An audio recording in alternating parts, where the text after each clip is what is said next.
Hey, I'm John Cannell, and today on Preppy Kitchen, we're making a delicious, comforting chicken stew. So let's get started. First off, I'm grabbing a large pot, and to that, we're gonna add about 2 tablespoons of olive oil. Get that nice and hot.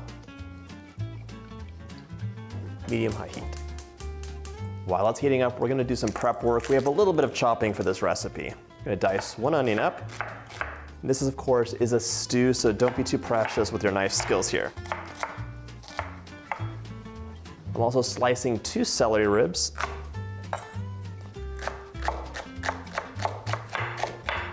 These add so much flavor.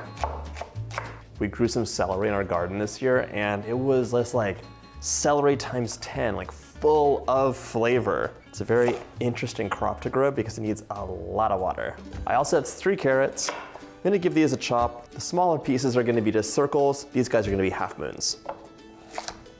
I want them to cook evenly. My oil's nice and hot. It's time to add our chicken thighs in, and this recipe is using about 1.5 pounds of boneless, skinless chicken thighs. You can add a little bit more if you want more chicken in there. That's always a good thing. I will say that somebody bought bone-in chicken thighs. That's okay. We're just gonna cook it the same way, remove the bone. It'll only add extra flavor. Add those chicken breasts right in the pot. Ooh, I love that sound. We're gonna cook these until they're lightly browned. While our chicken's cooking, we're just gonna finish the prep work. I have 4 big cloves of garlic. Give them a smash, and then we're gonna mince them up. My chicken's getting close.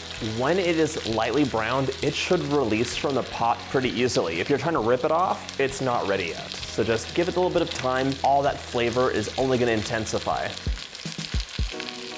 This bottom part is lightly browned. It's time to flip over, and as you can see, it releases right away, no sticking. Ooh, it smells really good. So all that fat is gonna render into the pot and just make delicious things happen. So chicken stew is delicious, it's easy to make, it's good for you, but it also warms you from the inside out. It's like the best thing ever on a cold day with some crusty bread. Oh, it's amazing. Stop splattering on me, gosh. Sometimes I use a splatter guard for these kind of things. There's a lot of popping happening, but that's not great for you. So we're just gonna cover this up for a minute. It's almost ready. It's very loud. That's just about time. Grab your chicken and set it aside. This is gonna come back later.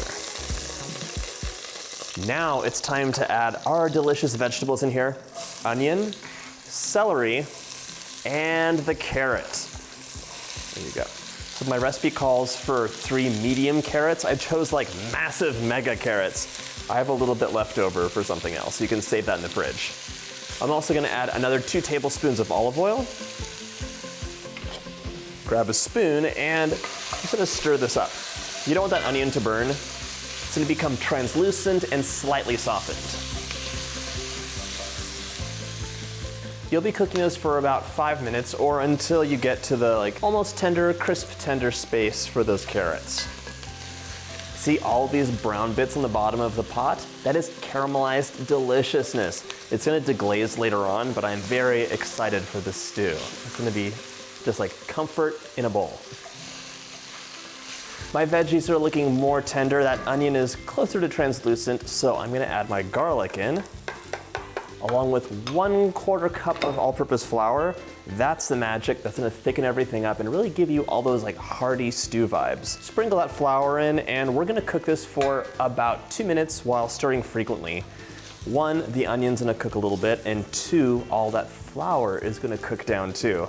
Flour's mixing with the olive oil and the rendered fat from the chicken thighs and basically creating a roux. So it's the thickening agent you use for any delicious white sauce, except it's in our stew.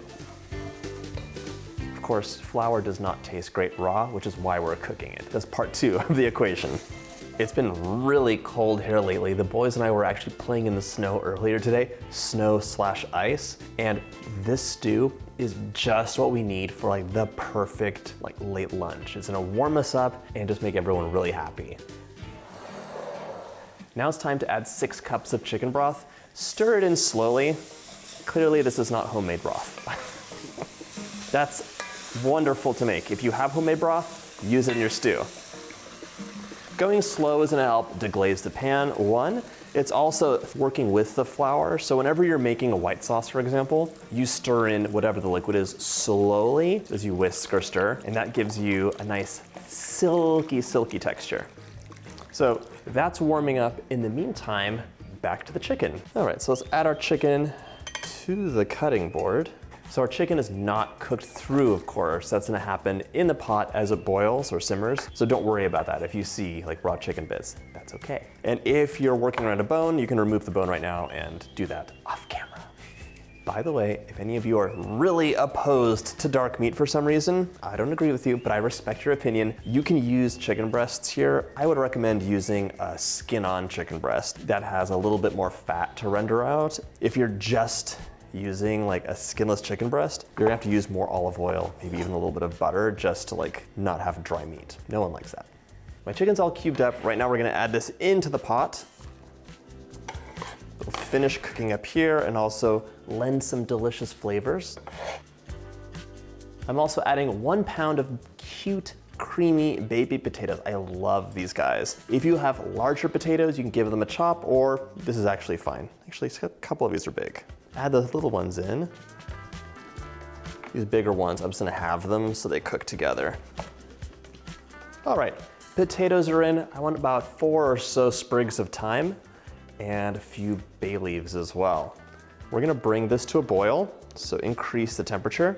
Give your stew a mix, then we're gonna reduce heat to low and simmer for 40 to 45 minutes. You'll see what the thickened consistency looks like, and the potatoes will be cooked through and creamy.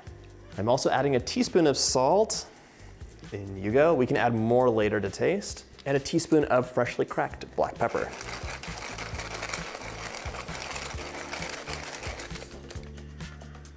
My soup's been simmering for a while. I'm gonna give some parsley a nice chop. I want about 1/4 cup, but you can add more or less to your taste. Speaking of which, the last thing you wanna do is give your soup a taste. Final decision on salt, I'm gonna add just a pinch in, since I have some at the ready. Now we're adding our chopped parsley in, just give it a stir. I love parsley, by the way. Very underrated herb. If you wanted to stir in a little bit of cream at this point for added richness, no one's gonna be mad at you. Always an option. And just like that, our soup's ready to enjoy. Now it's time for a bite.